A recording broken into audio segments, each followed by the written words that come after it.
আসসালামু আলাইকুম। বাংলা তো সবার কাছে সহজ লাগে, তো বাংলা কঠিন করলো কে? হ্যাঁ, তোমরা ঠিকই ধরেছো, বাংলা দ্বিতীয় পত্র। তো আজকে আমরা চলে এসেছি ইনফ্রা প্রেজেন্ট একটি video, Bangla second paper first, second এবং থার্ড চ্যাপ্টার নিয়ে। তো আমি হচ্ছি তোমাদের মোহাম্মদ আহমদ ইসলাম শুভ ভাই।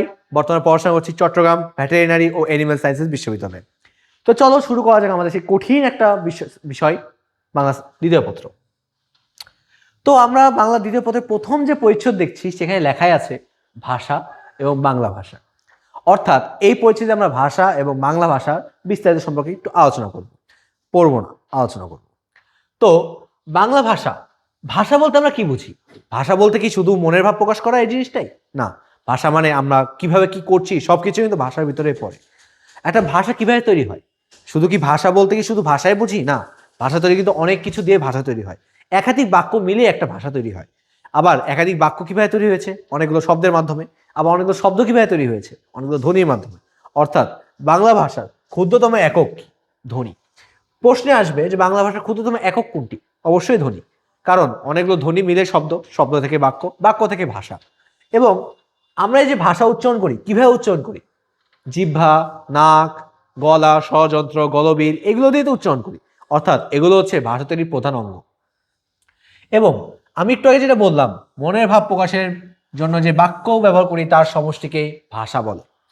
এবং আমরা আরেকটা জিনিস বলতে পারি যে মুখে উচ্চারিত রূপেই বাংলা ভাষার প্রধান রূপ, যেগুলো এমসিকিউতে আসবে, মনে রাখবে এটা। এবং বিশ্বে বিভিন্ন রকমের ভাষা রয়েছে, যেমন তুমি দেখতে পারো পর্তুগিজ ভাষা, জার্মানি ভাষা, তারপরে রয়েছে কোরিয়ান ভাষা, তামিল ভাষা, তুর্কি ভাষা, রুশ ভাষা, বাংলা, আরবি, হিন্দি, অনেক ভাষা রয়েছে। এই ভাষাগুলোর ভিতরে বাংলা হচ্ছে ষষ্ঠ বৃহত্তর ভাষা। কারণ কি জানো? বিশ্বে প্রায় 30 কোটি মানুষ বাংলা ভাষা ব্যবহার করে থাকে, তার মধ্যে বাংলাদেশে ব্যবহার করে 16 কোটি। তারপরে রয়েছে ভারতের পশ্চিমবঙ্গ, যেটা যেটা আমরা কলকাতা বলে চিনি, সেখানেও প্রায় 10 কোটি মানুষ বাংলা ভাষা ব্যবহার করে থাকে। এছাড়াও যেটাকে আমরা বলি যে সেটা বাংলাদেশে হলে কতই না ভালো হতো, অনেক পাহাড় পর্বত আমরা দেখতে পারতাম, অনেক কিছু আমাদের দেশের ভিতরে চলে আসতো, অনেক প্রাকৃতিক সৌন্দর্য আমাদের দেশের ভিতরে আসতো, অনেক টুরিস্ট স্পট আমাদের দেশে আসতো। ত্রিপুরা, আসাম, বিহার, ঝাড়খণ্ড, উড়িষ্যা, এগুলোতে প্রায় 3 কোটি মানুষ বাংলা ভাষা ব্যবহার করে। এছাড়াও বিশ্বে অনেক জায়গায় অনেক বাংলা ভাষাভাষী আছে, তাদের সংখ্যা কম নয়, তাদের সংখ্যা প্রায় 1 কোটি। এই জন্যই বাংলা ভাষাকে পৃথিবীর ষষ্ঠ বৃহত্তর ভাষা বলে। আর তুমি জানো বাংলাদেশের রাষ্ট্রভাষাই বাংলা। এই বাংলাকে রাষ্ট্রভাষা করতে অনেক যুদ্ধ পার করে এখানে আসতে হয়েছে। এবার আসি বাংলা ভাষা। আগে ভাষার কিছু পরিবার রয়েছে, যেমন ইন্দো ইউরোপীয় ভাষা, ইন্দো চীনা তিব্বতীয় ভাষা, দ্রাবিড় ভাষা। এগুলো তোমরা শুনে থাকবা যেগুলো ভাষা। এই ভাষা থেকে বাংলা ভাষা এসেছে। আসলে কি বাংলা ভাষা দ্রাবিড় থেকে আসছে? না। চীনা তিব্বত থেকে আসছে? না। বাংলা ভাষা আসছে কোথা থেকে? ইন্দো ইউরোপীয় ভাষা থেকে। শুধু কি তাই না, ইন্দো ইউরোপীয় যে ভাষা রয়েছে সেই ভাষা থেকে এসেছে ইন্দো ইরানীয় ভাষা, তারপরে এসেছে ভারতীয় আর্য, তারপরে এসেছে প্রাকৃত, তারপরে বাংলা। অর্থাৎ বাংলা ভাষা কি খুব সহজে চলে আসছে? না, বাংলা ভাষা খুব সহজে আসে নাই। বাংলা ভাষা আসছে অনেক বছরের দীর্ঘ পরিবর্তনের মাধ্যমে। আমরা যদি একটু প্রাচীন ভাষা দিয়ে খেয়াল করি, তো আমরা দেখব যে বাংলা ভাষার নিকটতম আত্মীয় রয়েছে কিছু। তার মধ্যে রয়েছে অহমিয়া ও উড়িয়া, এরা হচ্ছে বাংলা ভাষার খুব নিকটতম আত্মীয়। তারপরে যদি আমি বলি বাংলা ভাষার ঘনিষ্ঠ সম্পর্ক কাদের ভিতরে রয়েছে, ধ্রুপদী ভাষার সংস্কৃত এবং পালির সঙ্গে। সংস্কৃত ও পালি মিলে কিন্তু ধ্রুপদী ভাষা, ধ্রুপদী ভাষার অংশ এগুলো হচ্ছে সংস্কৃত পালি, এটার সাথে ঘনিষ্ঠ সম্পর্ক বাংলার রয়েছে। এবং বাংলার যে লিখিত রূপ সেটার প্রাচীন নিদর্শন কিন্তু চর্যাপদ। তোমরা জেনে থাকবে চর্যাপদ অনেক আগে আবিষ্কার হয়েছে, এটা কিন্তু বাংলা ভাষায় রূপ ছিল। সেই চর্যাপদ থেকে আস্তে আস্তে কালের বিবর্তনে এই বাংলা ভাষা এসেছে। তারপর যেটা আমরা বলি যে বাংলা ভাষা কিভাবে আসছে, অনেক কালের পরিবর্তন যেটা বললাম। তো আমরা যদি একটা কথা বলি যে আমরা এখন যে বাংলা ভাষা ব্যবহার করছি, সেই বাংলা ভাষা এখন যেটা ইউজ করছি সেটা কিন্তু 19 শতকে বা 500 বছর আগে কিন্তু এক ছিল না, কালের পরিবর্তনে পরিবর্তন হয়ে গিয়েছে। আর বর্তমানে যে আমরা যে বাংলা ভাষা ব্যবহার করি তার লিখিত রূপ রয়েছে, অর্থাৎ লিপি রয়েছে। আর লিপির নামই বাংলা লিপি, যেটা আমরা বাংলা ভাষা বলে থাকি। এই বাংলা লিপিতে মূল বর্ণ কিন্তু 50টা, তার মধ্যে স্বরবর্ণ রয়েছে 11টা এবং ব্যঞ্জন বর্ণ 39টা। হ্যাঁ, 39টা। অনেকে আবার বলো যে মৌলিক স্বর তাহলে কি? মৌলিক স্বর হচ্ছে সেগুলো যেগুলো উচ্চারণ করতে শুধু ওই শব্দটাই ব্যবহৃত হয়। তুমি যদি রি এর কথা উচ্চারণ করো, রি, আমরা যদি রি লিখি, রিটা কিভাবে হয়েছে? র যোগ রস্বই, অর্থাৎ এখানে রস্বই স্বরবর্ণ, র যৌগিক বর্ণ অর্থাৎ ব্যঞ্জন বর্ণ, এই দুইটা মিলে একটা যৌগিক বর্ণ গঠিত হয়েছে যা রি নামে পরিচিত। এটা স্বরবর্ণ, অর্থাৎ স্বরবর্ণ 11টা, মৌলিক স্বরবর্ণ 7টা। বাংলা ভাষার যে লিপি ব্যবহৃত হতো, ওই বাংলা ভাষার লিপির পাশাপাশি একটা লিপি রয়েছে, সেটা হচ্ছে সংস্কৃত, রয়েছে মৈথিলি ভাষা। আর ব্রাহ্মী লিপির পূর্ব ভারতীয় শাখা যেটা রয়েছে, দশম শতক পর্যন্ত এটা কুটিল লিপি নামে পরিচিত ছিল। তারপর যদি আমরা আসি যে এই অধ্যায়ের কিছু ইম্পর্টেন্ট কিছু এমসিকিউ যদি তোমাদের বলতে বলা হয়, যেগুলো পরীক্ষায় আসার মতো, যেগুলো পড়লে তোমাদের খুব ভালো হবে, সেগুলো হচ্ছে এইগুলো। এগুলো তোমরা বইয়েও পেয়ে যাবে, বাট বইয়ের এই কোয়েশ্চেনগুলোর পরে আর কোনো কোয়েশ্চেন আমার আছে বলে মনে হচ্ছে না, কারণ এগুলোই সবচেয়ে ইম্পর্টেন্ট কোয়েশ্চেন এই অনুচ্ছেদ থেকে। তো প্রথম প্রশ্ন হচ্ছে, আমরা এখন এগুলো সলভ করার চেষ্টা করি একটু। প্রথম প্রশ্ন হচ্ছে, বর্ণের সঙ্গে কোন ইন্দ্রিয়ের সরাসরি সম্পর্ক রয়েছে? বলতো। কি জীব? না, ভুল বললাম, জীব কখনোই না। জীব কিন্তু তোমার বাংলার সাথে উচ্চারণের সাথে সম্পর্কিত, তবে চোখ হচ্ছে বর্ণের সঙ্গে ইন্দ্রিয়ের সরাসরি সম্পর্ক। বর্ণটা দেখার জন্য চোখ লাগবে, তারপরে না তুমি বর্ণনা লিখতে পারবে। তারপরে চলে আসে ব্রেল পদ্ধতি কাদের ব্যবহার করে? অবশ্যই খুব কঠিন প্রশ্ন না, দৃষ্টি শক্তিহীন। তারপর আসি বাংলা ভাষায় কথা বলা কতজন? একটু আগে পড়েছি আমরা, কতজন? প্রায় 30 কোটি লোক। এবার যদি আবার বলি, বা জনসংখ্যার দিক দিয়ে বাংলা ভাষা পৃথিবীর কততম ভাষা? 6ষ্ঠ বৃহত্তর ভাষা। নিচে কোন ভাষাটি পরিবারের নাম না? আমরা কি কি পড়েছি পরিবার বলতো? ইন্দো ইউরোপীয়, চীনা তিব্বতীয়, আফ্রিকীয়, দ্রাবিড়ীয়, এরপর আছে ইন্দো ইরানীয়। ইন্দো ইরানে কি কোনো পরিবার ছিল, নাকি ইন্দো ইউরোপীয় একটা শাখা ছিল? অর্থাৎ এটা কোয়েশ্চেন হচ্ছে এইটা, আনসার হচ্ছে এটা। ধ্রুপদী ভাষা হিসেবে স্বীকৃতি কোনটা? আমি একটু আগে পড়ে এসেছি, ধ্রুপদী ভাষার সংস্কৃত পালির সাথে বাংলা ঘনিষ্ঠ সম্পর্ক রয়েছে, অর্থাৎ সংস্কৃত এবং পালি। যে কোনটি থেকে বাংলা ভাষার জন্ম? কোনটা থেকে? পূর্ব ভারতীয় প্রাকৃত, অর্থাৎ ভারতীয় আর্য এবং প্রাকৃত ভাষা থেকে। অর্থাৎ বাংলাও কিন্তু কোনো মৌলিক ভাষা না, এটা হচ্ছে কালের মিশ্রণে, অনেক ভাষার মিশ্রণে এটা ভাষা। বাংলা ভাষার প্রাচীন নমুনা পাওয়া যায় কোথায়? চর্যাপদে। কি কি মনে করছো, মঙ্গল কাব্যে? একদম না, এই কাজটা কখনোই করবা না। বাংলা ভাষার নিজস্ব লিপি কোনটি? অবশ্যই বাংলা, যেহেতু বাংলা ভাষা বলে দিয়েছে। ভারতের কোন প্রদেশে অন্যতম দাপ্তরিক ভাষা বাংলা? ত্রিপুরা। মনে করে দেখো, আমি বলেছিলাম ত্রিপুরা, উড়িষ্যা, এগুলোতে এখনো বাংলা ভাষা ব্যবহৃত হয়ে থাকে। তো তারপরে আমরা চলে যাই দ্বিতীয় অনুচ্ছেদ বা পরিচ্ছেদ, বাংলা ব্যাকরণ। ব্যাকরণ কি? খুব সহজে চলে আসছে। আচ্ছা বলো তো, বাংলা ভাষা আগে আসছে না ব্যাকরণ আগে আসছে? তোমাদের কাছে কোয়েশ্চেন থাকলো এটা। বাংলা ব্যাকরণ এটা কি নিয়ে আলোচনা করা হয়? বাংলা ভাষার স্বরূপ এবং তার প্রকৃতি নিয়ে আলোচনা করা হয়, অর্থাৎ বাংলা ভাষা কিভাবে হয়েছে এবং কিভাবে হচ্ছে, এটা নিয়ে আলোচনা করা হচ্ছে বাংলা ব্যাকরণ। ব্যাকরণ অনেকগুলো শাখা রয়েছে, যেমন আছে, আমরা যদি বলি ব্যাকরণের ভিতরে ধ্বনিতত্ত্ব আছে, রূপতত্ত্ব আছে, শব্দতত্ত্ব আছে, অর্থতত্ত্ব আছে। এগুলোর বাইরেও আমরা যদি একটু ব্যাকরণের প্রাচীন ইতিহাস সম্পর্কে জানার চেষ্টা করি, তো আমরা চলো দেখি 1743 সালে সর্বপ্রথম পর্তুগিজ ভাষায় ব্যাকরণ প্রকাশিত হয়, এবং ইংরেজিতে একজন লিখেছে, তার নাম হচ্ছে উইলিয়াম কেরি। তিনি a grammar of Bengal language এটা নামে একটা বই প্রকাশ করছে। তারপরে রাজা রামমোহন রায়, বাংলাদেশের রাজা রামমোহন রায়, তিনিও একটা ব্যাকরণের বই রচনা করছে, সেটার নাম কি? গৌড়ীয় ব্যাকরণ। এরপর আসলে বাংলা ব্যাকরণের আলোচ্য বিষয় কি কি? বাংলা ব্যাকরণের আলোচ্য বিষয় হচ্ছে 4টা ভাগ। প্রথমে বলছি ধ্বনিতত্ত্ব, রূপতত্ত্ব, বাক্যতত্ত্ব, অর্থতত্ত্ব। চলো এবার আমরা একটু ভিতরে যাই, এগুলো আসলে কি বোঝায়। ধ্বনিতত্ত্ব, ধ্বনিতত্ত্ব মানে হচ্ছে ধ্বনিতত্ত্বের আলোচ্য বিষয়ই হবে ধ্বনি, যেখানে ধ্বনি নিয়ে আলোচনা করবো আমরা। অর্থাৎ ধ্বনিতত্ত্বের মূল আলোচ্য বিষয় হচ্ছে কিভাবে হচ্ছে, কার দ্বারা হচ্ছে, কিভাবে কি কি হচ্ছে, অর্থাৎ বাকযন্ত্র, বাকযন্ত্রের উচ্চারণ প্রক্রিয়া, ধ্বনির বিন্যাস, স্বর, ব্যঞ্জন ধ্বনির বৈশিষ্ট্য, আর ধ্বনি দল। এটা কিন্তু খুব ইম্পর্টেন্ট একটা কোয়েশ্চেন, এটা স্টার দিয়ে রাখতে পারো তোমরা। তারপর আসি রূপতত্ত্ব। রূপতত্ত্বের মেন কাজ কি? মেন কাজ হচ্ছে শব্দ এবং শব্দের উপাদান নিয়ে কাজ, রূপতত্ত্বের উপাদান না, কিন্তু শব্দ ও শব্দের উপাদান, অর্থাৎ এখানে তার বলতে এই শব্দকে বোঝাচ্ছে। তারপরে চলে আসি, এই রূপতত্ত্বের সবচেয়ে গুরুত্বপূর্ণ জিনিস কি, সেটা হচ্ছে শব্দ গঠন প্রক্রিয়া। এটাও খুবই ইম্পর্টেন্ট কোয়েশ্চেন, স্টার দিয়ে রাখতে পারো। তারপর আসি বাক্যতত্ত্ব। বাক্যতত্ত্ব মানে কি, বাক্য নিয়ে আলোচনা হচ্ছে, যেহেতু নামই বাক্যতত্ত্ব। তো বাক্যের মেন কাজ কি, বাক্যতত্ত্বের মেন কাজ হচ্ছে বাক্যের রূপান্তর, বাক্যের বাচ্য এবং বাক্যের উক্তি। এটা হচ্ছে বাক্যতত্ত্বের প্রধান কাজ। এরপর আসে অর্থতত্ত্ব। অর্থতত্ত্ব হচ্ছে ব্যাকরণের যে অংশে শব্দ, বর্গ ও বাক্যের অর্থ নিয়ে আলোচনা করা। যেহেতু অর্থতত্ত্ব আমি আগেই বলেছি, অর্থতত্ত্ব, অর্থ বলতে কি, শব্দের অর্থ। এই শব্দের অর্থ অর্থাৎ এখানে বাক্যের অর্থ ব্যবহৃত হবে। বাক্যের অর্থ, শব্দের অর্থ, বর্গের অর্থ, সবগুলোর অর্থ নিয়ে যেখানে আলোচনা করা হয় সেটাই হচ্ছে অর্থতত্ত্ব। এই অর্থতত্ত্বকে বাগর্থ তত্ত্বও বলা হয়ে থাকে। কি খুব কঠিন লাগছে? কঠিন লাগার কিছুই নেই, একটু মনোযোগ দিয়ে দেখো, অটোমেটিক তোমার মাথায় চলে যাবে জিনিসগুলো। বাগর্থ তত্ত্ব, এখানের আলোচনার বিষয় কি কি জানো? শব্দ, বর্গ ও বাক্যের ব্যঞ্জনা নিয়ে যে অর্থগুলো প্রকাশ করা হয় সেগুলো। তো আমরা এই অধ্যায়ে কিছু এমসিকিউ দেখে নিই এবার।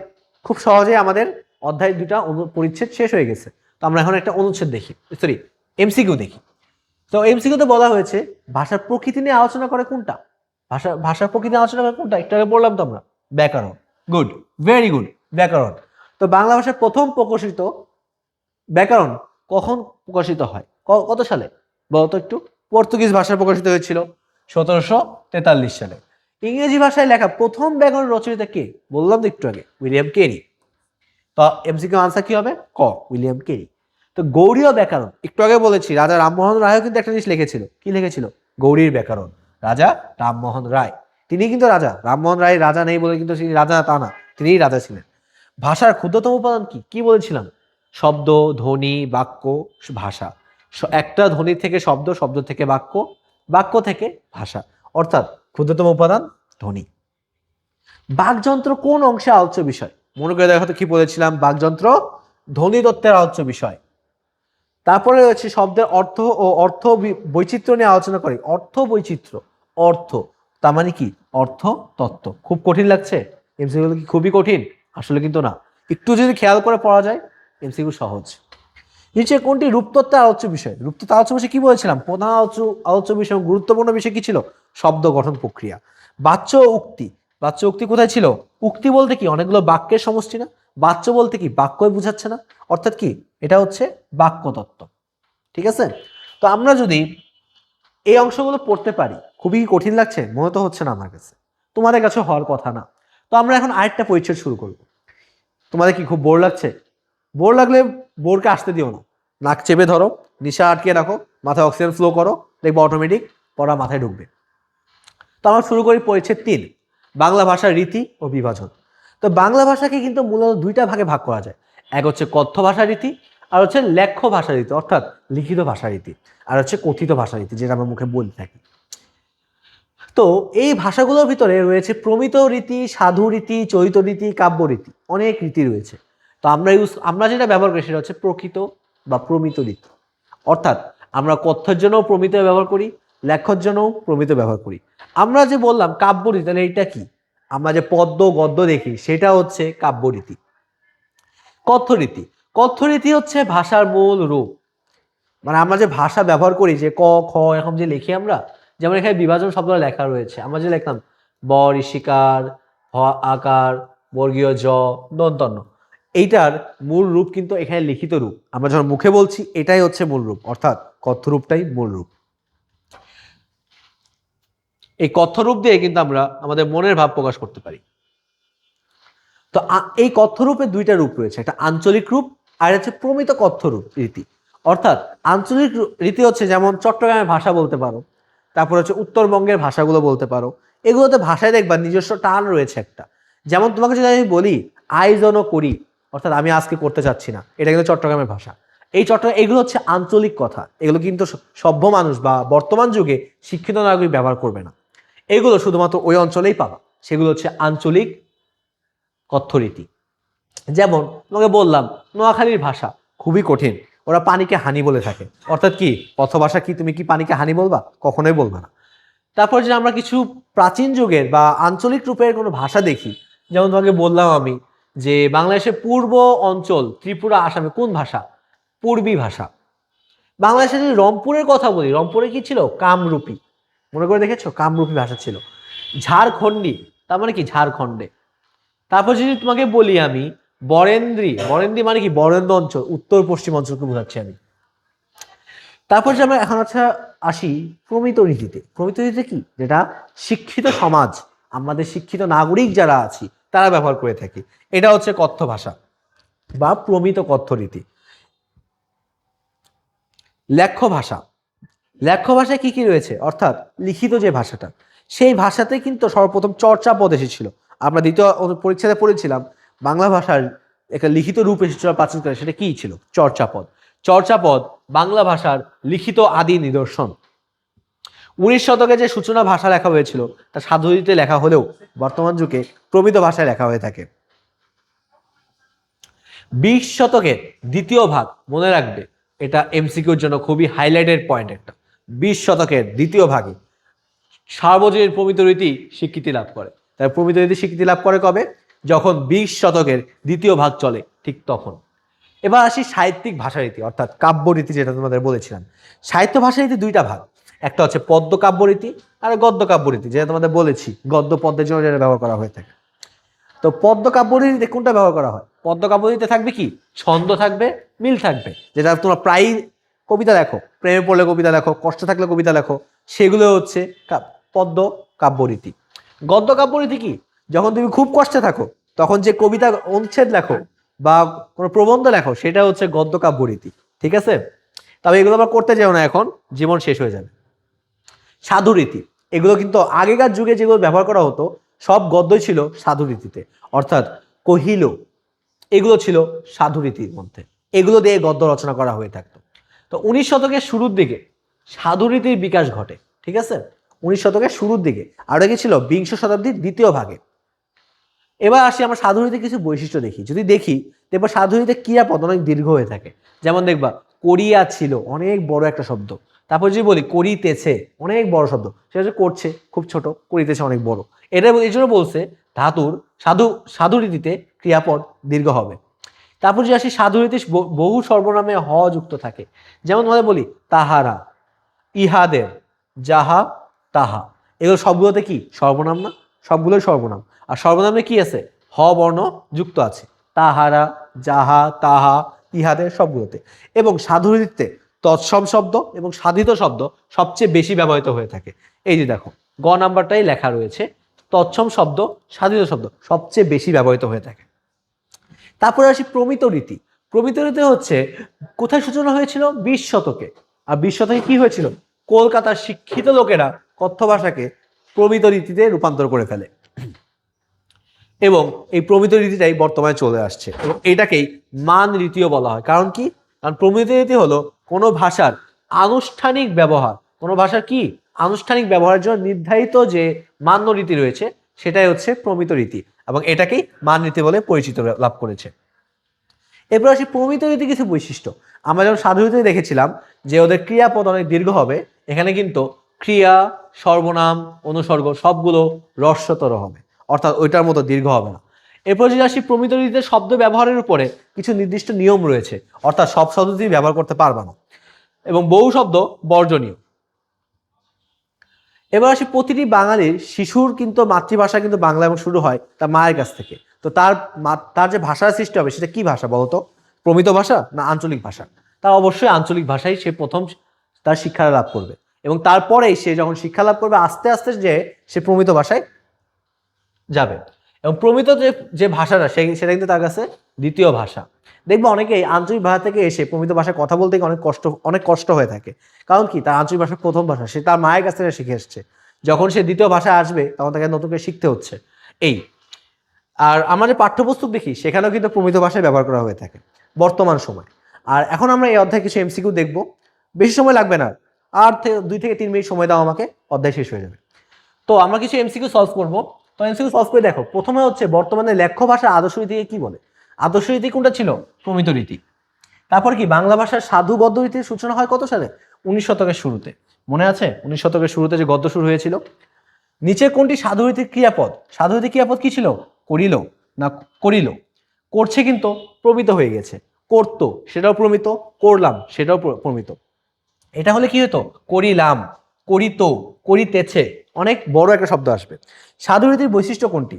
অবশ্যই ক্রিয়াপদ দীর্ঘ। কি বলেছিলাম? সর্বনাম রস্বস্বর, রস্বতর হবে কোথায়? সর্বনাম অনুসর্গ প্রমিত ভাষাতে। বাংলাদেশের রংপুর অঞ্চলের উপভাষা কোনটা ছিল? কামরূপী। মনে আছে? পূর্বী কোথায় ছিল? বাংলাদেশের পূর্বাঞ্চলে। রাঢ়ী, রাঢ়ীও কিন্তু বাংলাদেশের পূর্বাঞ্চলের একটা ভাষা। বরেন্দ্রী বাংলাদেশের উত্তর পশ্চিমাঞ্চলের একটা ভাষা। তো ধন্যবাদ আমার সাথে এতক্ষণ থাকার জন্য। ইনশাআল্লাহ তোমাদের সামনে পড়াশোনা আরো ভালো হবে, আমাদের সাথে থাকবা। ধন্যবাদ সবাইকে। আসসালামু আলাইকুম।